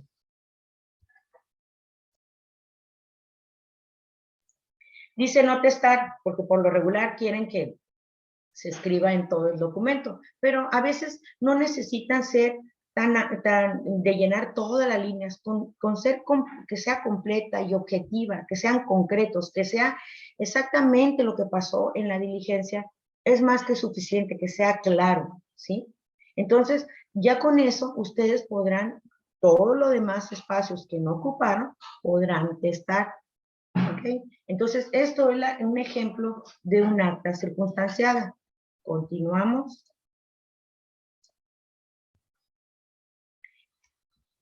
Más abajo en el acta circunstanciada vienen esta información que tienen que llenar, como por ejemplo, si es domicilio alterno o no, las características del domicilio fiscal, características del domicilio colindante, ¿qué quiere decir? De los domicilios que están a su lado derecho como a su lado izquierdo. Calles colindantes y croquis. Aquí van a poner las calles paralelas a la calle principal, ¿sí? Entonces, es muy diferente poner las características de los domicilios colindantes, o sea, al lado derecho, al lado izquierdo del domicilio fiscal, y no se equivoquen con las calles colindantes y hacer el croquis. Ahí tienen que poner calle principal y entre qué y qué se encuentra el domicilio fiscal, ¿ok? Hacemos un pequeño dibujito, un pequeño croquis que sea entendible y es más que suficiente la información que van a poner, calle principal y las dos colindantes. Continuamos con la media afiliación. Recuerden, en notificación tiene ya los espacios señalados de sexo, edad. Aquí no. En un ejecutor tiene que plasmar la media afiliación. No deben de poner menos de 5 características, ¿sí? Entre mejor sea su media afiliación o más detallada sea, es mejor para cualquier medio de defensa o revisión que se pudiera llevar a cabo en el campo. Que si ustedes están posicionados con el vecino y me dan una media afiliación correcta, es salvable esa diligencia. Y recuerden, por favor, no poner cosas como, por ejemplo, o sean ofensivas, palabras ofensivas, como poner, me atendió un señor pelón. O sea, no se puede poner ese tipo de comentarios. Se tiene que poner persona con escaso cabello o sin cabello, ¿sí? No pueden poner palabras que falten al respeto, por favor. ¿Ok? Posteriormente vienen los estatus a marcar. Ahí vienen todos los estatus que acabamos de ver. El estatus que corresponda a su diligencia la tendrán que marcar con una crucecita. Si por cualquier situación se equivocaron de estatus, ¿sí? Podrán corregir con un fe de ratas. Hasta ahorita ya se pueden hacer fe de ratas a estatus, a menos que me den otra indicación. ¿Por qué? Porque cuando yo era notificadora y ejecutora, no podíamos hacer fe de ratas en el estatus. Teníamos que hacer nuevamente o hacer otra acta circunstanciada para corregir ese pequeño error. Entonces, hasta donde yo tengo la indicación, excepto que me corrijan o me den otra nueva indicación y yo se las haga saber, pueden hacer fe de ratas en la corrección de estatus, ¿ok? Poner y plasmar su nombre y firma, muy importante, siempre corroborar que este es su nombre y firma. Y recuerden que el acta circunstanciada no se entrega, no hay copia, ¿sale? ¿Preguntas hasta aquí? ¿Algún comentario?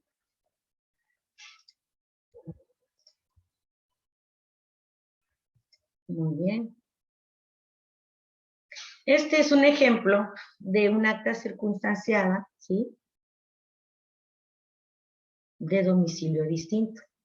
Es como les comenté, en la parte superior van a plasmar la información del nuevo domicilio o del domicilio distinto. Esa información es la que van a poner ustedes entre paréntesis, un paréntesis bien grande, ya sea que lo quieran hacer a un lado de la información del domicilio fiscal o a su mano derecha dentro de esa misma línea hay un espacio, en la parte superior hay un espacio que también ahí se ve más claro y más limpio. Ahí también pueden abrir el paréntesis y poner toda la información de la dirección del nuevo domicilio. ¿Ok? Luego dice, no se realizó la diligencia en el domicilio que refiere el mandamiento. ¿Qué quiere decir aquí? Que aquí es donde van a plasmar, en esta etapa, van a plasmar la circunstanciación de que no se realizó en el domicilio que manifieste el mandamiento de ejecución. Y recuerden que también tienen que especificar cómo obtuvieron la circunstanciación. Van a poner que se constituyeron en el domicilio fulanito de tal, en el cual fui atendido por el contribuyente o representante legal y previamente identificado y acreditado, recibe los documentos en propia mano y la obtención del domicilio alterno o domicilio distinto. Me lo proporcionó el coordinador. En el momento que me presenté en el domicilio fiscal me percaté que existía un letrero del contribuyente al que estoy solicitando y hace mención del nuevo domicilio, o que la persona que atiende la diligencia en el domicilio fiscal y que me menciona que ya no se encuentra la persona que estoy buscando, él me da la nueva dirección. Hay diferentes formas de obtener el domicilio. Ustedes tienen que manifestarlo. ¿Ok?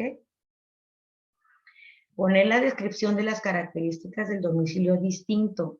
No, ya no vamos a poner la información del domicilio fiscal, sino donde están haciendo a cabo la diligencia. ¿Ok?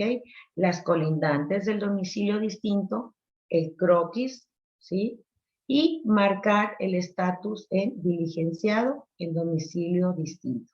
No se les olvide, por más que se lleve a cabo en primera visita y sea diligenciado, no corresponde al estatus diligenciado, sino al estatus diligenciado en domicilio distinto. ¿Ok?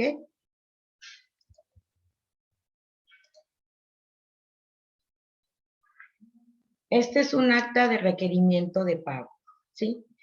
Este es un ejemplo. Si se fijan en el ejemplo, lo primero que plasman es la información de los créditos fiscales requeridos.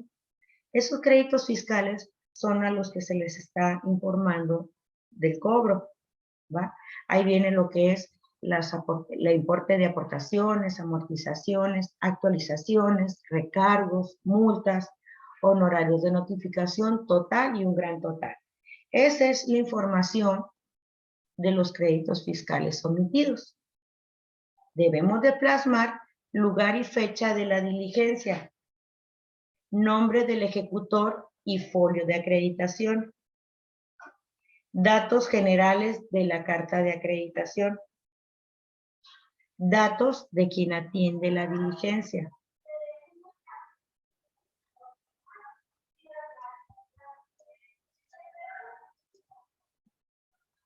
Posteriormente, podrán poner quién recibe la diligencia. Ustedes no le van a entender porque son varias diapositivas pegadas, pero pues se les voy a ir mencionando cada uno de los puntos. Aquí van a decir que desconocen si el contribuyente realizó los pagos, ¿sí? En el acta de requerimiento de pagos seguimos. No saben si el contribuyente realizó los pagos, ¿sí? Y aquí van a poner los datos de la persona que recibió el citatorio. Posteriormente van a circunstanciar la situación de la que se está presentando en la diligencia. Y a lo último van a plasmar la firma y número de acreditación, el nombre completo de ustedes, de la persona que atiende la diligencia, si se identifica o no. Y aquí hay un renglón más grande, ahí van a poner el número de folio que están trabajando. Luego hay un espacio, ahí si visualizan, dice el número 3, ahí van a poner el número de hojas del requerimiento de pago, ¿sí? Y del mandamiento de ejecución. ¿Qué quiere decir? Que, por ejemplo, si a ustedes entregan 3 hojas del mandamiento de ejecución, ustedes van a plasmar el 3. Y acá abajo dice un número 2, son la cantidad de hojas que están otorgando en el requerimiento de pago. En este caso son 2 hojas. Esta es una hoja y esta es otra hoja. Por ende, en este cuadrito va a aparecer el número 2. Si en el mandamiento de ejecución fuese 3 o 4 hojas, aquí lo tienen que poner. Ahí sí se permite el número. ¿Ok? Como dijimos también el número de folio o de acreditación. Ok, vamos a continuar con lo que es el acta de embargo. La persona con quien se atiende la diligencia de embargo podrá designar 2 testigos y, si no lo hiciere, al terminar la diligencia, los testigos designados se negarán a firmar, así lo hará constar el ejecutor en el acta, sin que tales circunstancias afecten la diligencia. ¿Qué quiere decir eso? Que si la persona que atiende la diligencia puede señalar o no los testigos. Si señalan los testigos, ¿sí? Entonces esas personas tendrán que plasmar su nombre y su identificación. Pero si no señala testigos, ustedes ponen la palabra no, ahorita vamos a ver en el ejercicio. Van a plasmar la palabra no, que no señaló testigos, y van a atestar todos los espacios para que no quede nada en blanco. ¿Qué pasa si no señala? No pasa nada. No afecta la legalidad del embargo, no afecta la legalidad de la diligencia. Se puede continuar con la diligencia, no pasa absolutamente nada. ¿Ok? Vamos a presentar un ejemplo de un acta de embargo. Esta es la primera acta de embargo. Si se fijan, son los mismos créditos de omisión que vienen plasmada en el requerimiento de pago. Siempre van a ser los mismos.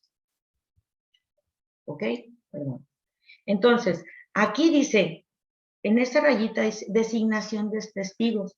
Aquí pusimos en el ejemplo que sí. Y posteriormente hacemos mención del nombre de la persona, su identificación, el nombre de la segunda testigo, su identificación, ¿ok? Y posteriormente el nombre de la persona que atiende la diligencia. Si en determinado momento ponemos que no o no designan testigos, vamos a poner no.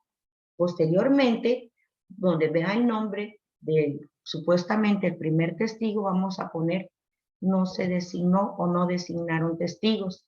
Y todo lo demás, donde van los datos de identificación, se tiene que testar.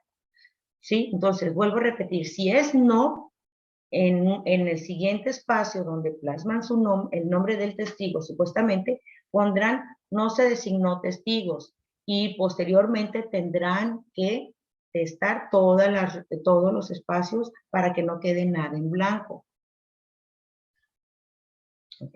Si se fijan ahí en la palabra en rojo, dice, si no designan testigos, se testarán todos los campos. No puede quedarse ningún campo en blanco, todo se tendrá que testar. Ok, continuamos. ¿Preguntas hasta aquí? ¿Algún comentario? Si tienen alguna duda. Ok, continuamos con embargo.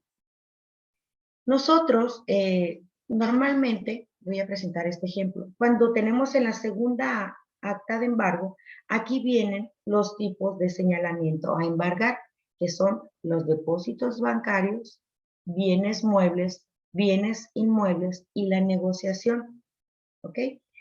Actualmente, nomás tenemos, aquí como lo manifiesta el código, el artículo 155 del Código Fiscal de la Federación establece que siempre será en primer lugar señalar o embargar dineros, metales preciosos, depósitos bancarios. En segundo lugar, acciones, bonos, créditos de inmediato y fácil cobro a cargo de dependencias públicas o de instituciones, empresas de reconocida solvencia. Número 3, otro tipo de bienes muebles, como carros, etc. Número 4, bienes inmuebles, quedando obligado a declarar bajo protesta de decir verdad si reportan algún gravamen o si están en copropiedad o en sociedad conyugal. ¿Ok? Estos son los 4 elementos o las 4 formas en las que se tienen que señalar. Pero si se fijan, según el artículo, dice que en primer lugar tenemos dinero, metales preciosos o depósitos bancarios. Por eso es que nosotros siempre vamos a poner depósitos bancarios en primer lugar. Antes teníamos que poner depósitos bancarios, bienes muebles y la negociación. Actualmente, a medida que se van estudiando, ¿sí? Y se van revisando los agravios, tenemos la obligación siempre de poner en primer lugar depósitos bancarios, marcar el tipo de bien a embargar como depósitos bancarios. Posteriormente, se manejará el script institucional en donde señala los depósitos bancarios. O sea, aquí cada script, como por ejemplo, depósitos bancarios, tiene su script. Bienes muebles, tiene su script. Pero como nomás estamos utilizando o estamos marcando depósitos bancarios, ustedes nomás utilizarán ¿sí? La leyenda que le corresponde a depósitos bancarios. Solamente que la autoridad fiscal, en este caso Infonavit, le informe al coordinador que la empresa Panadería Blanquita se le va a señalar, aparte de depósitos bancarios, se le va a señalar bienes muebles. Entonces, ustedes, previa autorización, el coordinador les informará, ¿sabes qué? Pedrito, cuando vayas y te toque la empresa Panadería Blanquita, vas a poner o vas a poner en los bienes de embargo depósitos bancarios y bienes muebles. ¿Por qué? Porque el instituto es el único que está facultado o que nos da la autorización o la indicación para señalar otro tipo de embargo. Si no nos dicen nada, tenemos que nomás poner depósitos bancarios con su script correspondiente. Esos scripts, como se los hice mención, están en el manual, ¿sí? Su coordinador se los puede proporcionar o cualquier cosa que necesiten, como les he venido repitiendo, estoy para servirles, ¿ok? Entonces, solamente se podrán señalar otro tipo siempre y cuando el coordinador no los haga del conocimiento porque previa autorización de la delegación así lo requirió. No se puede señalar nada más que depósitos bancarios. Posteriormente dice facultad del ejecutor para designar al depositario. Aquí, en su acta de embargo, en su segunda acta de embargo, tienen que plasmar el nombre de la persona que se está llevando a cabo la diligencia o que queda como depositario, la dirección y los datos de identificación. Pero antes que nada, a mí me gusta informarle, o yo como ejecutora, primero que nada, yo le informaba a la persona que me atiende la diligencia qué quiere decir depositario, porque hay muchos mitos o mucha gente que ignoramos las leyes o que ignora las leyes y tenemos la errónea, ¿sí?, información que si no paga el patrón, uy, me van a embargar a mí. No es correcto. Hay que informarle a la persona. Entre ustedes mejor den una información, mejor van a llevar a cabo su diligencia, ¿sí? Entonces, a la persona que el depositario deben decirle que es la persona que cuida o que vigila, ¿sí?, bajo su responsabilidad los bienes embargados. No que si no paga el patrón se le va a embargar a él. El depositario deberá ser designado por el ejecutor cuando no hubiere un jefe de oficina o pudiera recaer el nombramiento en el ejecutor. O sea, aquí es donde ustedes tienen la facultad para designar al depositario. Vamos a suponer, para que quede un poquito más claro, si la persona que atiende la diligencia no es el contribuyente ni el representante legal, sino la persona que atiende la diligencia dice llamarse Cecilia Ferreira, entonces ustedes están facultados para plasmar en ese el nombre de la persona que atiende la diligencia, poner la dirección del documento fiscal. Si se identifica, pues ponen el número de identificación, ¿sí? Y si no se identifica que no está obligado, poner una raya continua, o sea, atestar, para que no quede ningún campo en blanco. Vuelvo a repetir, ustedes están facultados, si usted le dice, ¿quiere ser depositario? No, no quiero ser depositario. Vamos a ver un ejemplo. Pero ustedes pueden poner su nombre aquí. No por eso él queda como depositario. ¿Por qué? Porque en la tercera hoja, en donde vienen los 3 recuadros, en el primer recuadro ustedes ponen su firma y su acreditación. En el recuadro del medio viene que debe de firmar el que queda como depositario. Y en el tercer recuadro viene la firma de quien recibe la diligencia. Entonces, si yo plasmo el nombre de Cecilia Ferreira porque ella me atendió la diligencia, pero no quiere ser depositario, la única diferencia es que en el recuadro del medio donde dice depositario, ella no va a plasmar su firma ni su nombre. Ustedes van a circunstanciar que no aceptó el cargo de depositario.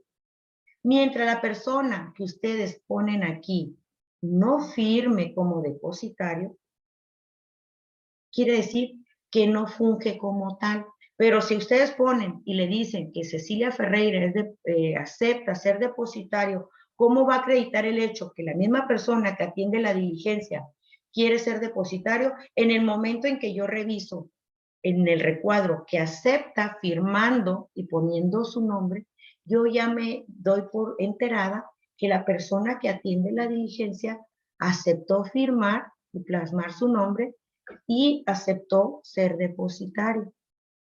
Si no quiere ser depositario, la única diferencia que va a hacer es que no va a plasmar la firma ni su nombre en el recuadro y ustedes tendrán que circunstanciar que no aceptó el cargo de depositario. Posteriormente, ustedes tendrán un script cuando se presente una negativa a aceptar el cargo de depositario. Como les vuelvo a repetir, cada script se los van a ir proporcionando, vendrán en su manual y su coordinador también puede otorgarse. Entonces, recuerden muy bien, están facultados para asignar el depositario siempre y cuando la persona acepte firmar, donde en el recuadro que le corresponda. Si no firma, no por eso se da de que es un depositario. No por el hecho que plasma en su nombre aquí, ya es un depositario. ¿Ok? Si atiende el contribuyente o representante legal, pues con mayor razón ahí sí van a plasmar el nombre del contribuyente, el domicilio fiscal, la identificación y en el recuadro de depositario, como el que recibe la diligencia, van a estar su nombre y su firma respectivamente. ¿Ok? Y con el representante legal igual tienen que poner el nombre del representante legal, el domicilio, identificación, etcétera. ¿Ok? Entonces, quiero que les quede muy claro, ustedes tienen la obligación, ¿sí?, de decirle a la persona que atiende la diligencia, en caso que ignore que es un depositario, decirles qué es lo que conlleva ser depositario, ¿ok?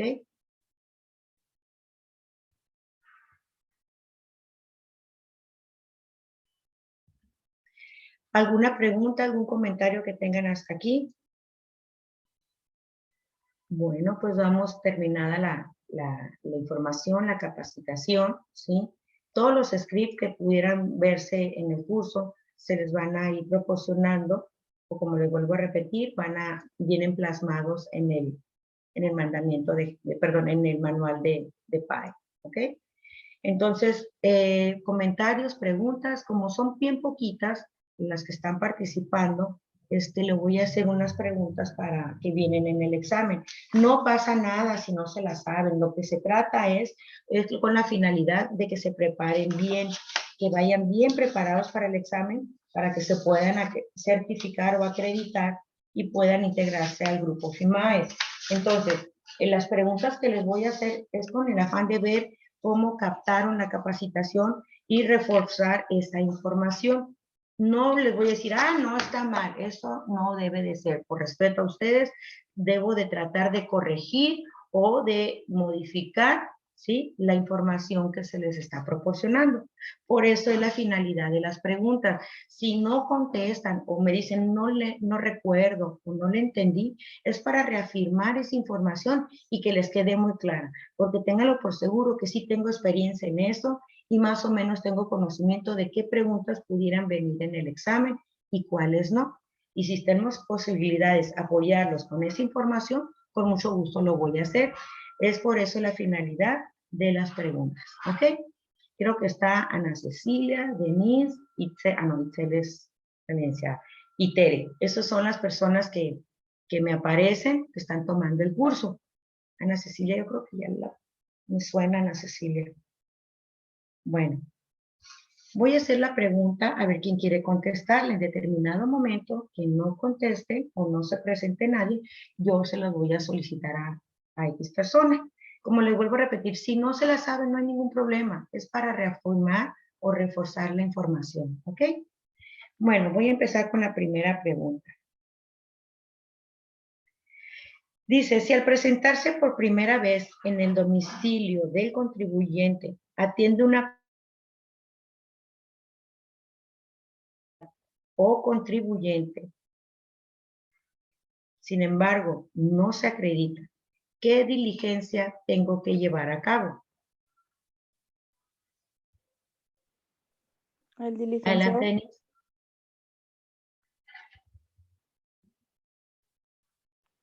Sí, perdón. El diligenciado. ¿Me puedes repetir, por favor? Casi no te escuché. Sí, creo que es el diligenciado. Es diligenciado. A ver, ¿quién quiere apoyar a la compañera? Aquí tu compañera me dice que es por citatorio. Es correcto. ¿Por qué? Porque recuerden muy bien lo que les acabo de comentar. Si la persona que atiende la diligencia, ya sea contribuyente o representante legal, sin embargo, no se acredita, Recuerda, corazón, es citatorio, ¿ok? Y posteriormente tendrán que llevar a cabo la diligencia. Muy bien. Ahora continuamos. Son preguntas que van a venir en el examen y por lo regular son puras preguntas para poder llevar a cabo una diligencia, ¿ok? Vamos a continuar. Si al presentarse por primera vez en el domicilio del contribuyente, la persona de recepción que atiende comenta que el contribuyente regresa la próxima semana, ¿sí? ¿Qué tipo de diligencia tengo que llevar a cabo? Quiero que queden bien preparadas, ¿eh? Si la persona que atiende la diligencia comenta que el contribuyente regresa la próxima semana, ¿qué diligencia van a llevar a cabo ustedes en ese momento? Tere, ¿estás pendiente, Tere? Aquí dice Tere, no sé si es correcto. Tere.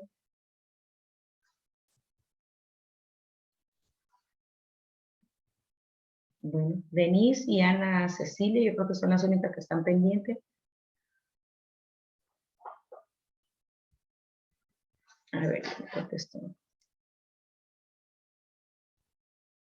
Ok, Tere, diligencia concitatorio. ¿No puedes abrir tu micrófono para que me dé la explicación por qué y qué tendrías que llevar a cabo la diligencia? Te lo agradecería en determinado momento que así fuese. Tere dice que es concitatorio, pero sí me gustaría que somos tres las que estamos participando, que quede bien claro, no nomás sea, citatorio. Es correcta tu respuesta, es correcta. ¿Por qué? Porque tienen que dejar un citatorio. Pero mi pregunta siguiente es aquí, Tere. Si tú ya dejaste citatorio, es hasta la siguiente semana, la fecha a la que tú le vas a sacar el citatorio, ya que vuelve el contribuyente, o cómo procede el citatorio, según tu diligencia.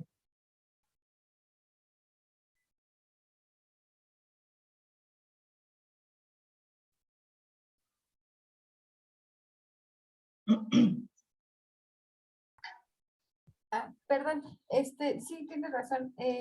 Tendrá que ser un citatorio porque el que es diligenciado con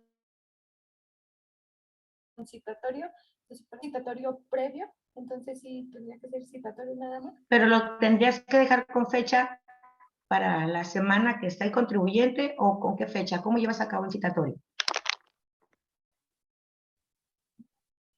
Tendría que ser para el día posterior, ¿no? Es correcto, muy bien.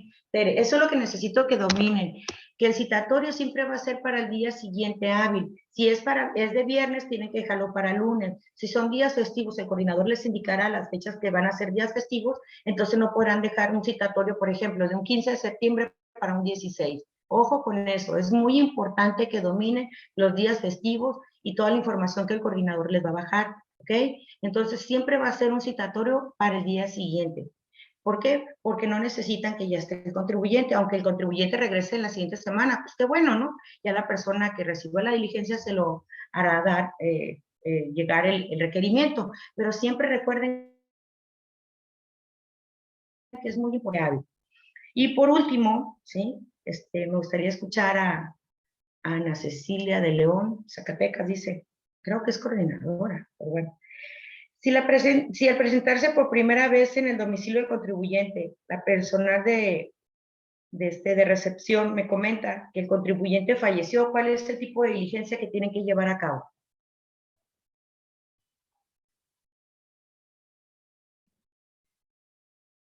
Recuerden, si la persona ya falleció, les informa que ya falleció, ¿qué tipo de diligencia tienen que llevar a cabo? Ana Cecilia, ¿estás pendiente?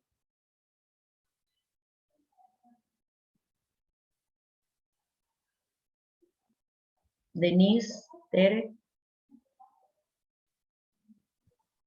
Bueno, en este caso tendría que ser, se solicita que nos muestren la acta de defunción y en su caso solicitar la presencia del albacea. Y a la vez se le informa, bueno, se le solicita que se tiene que presentar en la delegación y como diligencia se deja un citatorio. Muy bien, ¿a nombre de quién se deja el citatorio? del contribuyente. Es correcto. Es muy importante dominar eso, ¿no? Que el citatorio se deja a nombre del contribuyente con independencia que ustedes ya estén informadas que ya falleció. Y al día siguiente podrán llevar a cabo la diligencia con quien reciba la misma, ya sea la albacea o no sea la albacea, no importa. Ya con un citatorio previo puede llevar a cabo una diligencia. Ok, pues este tipo de preguntas son las que ustedes van a contestar en el examen, ¿sí? Van a darles opciones múltiples, son muy parecidas. Léanlas bien antes de contestar. Es muy importante que siempre visualicen la situación que se les puede presentar en la cada diligencia. Nunca son iguales. Ojalá y todas fueran notificadas en primera o que se encontrara el contribuyente, el representante legal y se identificaran. Y ojalá fuera maravilloso que todas las diligencias fueran así, pero no, compañeros, les van a pasar muchas experiencias, muchas situaciones que ustedes a medida de lo posible van a ir aprendiendo, manejar los estatus, manejar el móvil o tratar de lo posible de salvar, ¿sí?, las diligencias. ¿Por qué? Porque el objetivo principal o fundamental es tratar de aumentar la productividad, ¿sí?, y aminorar pues no se encontraron desconociendo el patrón o no localizado, temporalmente cerrado. Si ustedes llegaran a integrarse al grupo FIMAES, a lo mejor más adelante les voy a dar algunos tips cómo tratar de salvar esos no diligenciados o como llamamos un temporalmente cerrado o un desocupado, cómo tratar de salvarlo a una diligenciada, ¿ok? Entonces, les deseo la mejor de la suerte, ojalá que haya sido su interés la capacitación, las dudas que tengan las pueden ir poniendo en el chat, denme 5 minutitos para cambiar de información a ver la capacitación de Blue y volvemos. Si tienen algún comentario, también lo podemos retomar ahorita que iniciemos la capacitación. ¿Ok? 5 minutos, son las 11:58 aquí en Hermosillo, Sonora. Volvemos en 5 minutos. Gracias.